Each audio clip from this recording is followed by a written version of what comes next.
एक गरीब बाप अपने बच्चों के साथ खाने के लिए बैठा हुआ है और खप्पा होता है कि अल्लाह मेरी किस्मत इतनी क्यों खराब है।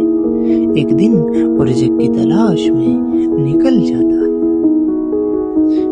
और जाते जाते उन्हें रास्ते में एक हीरा मिल जाता है और वो बहुत हैरान और खुश हो जाता है कि मेरी किस्मत खुल गई।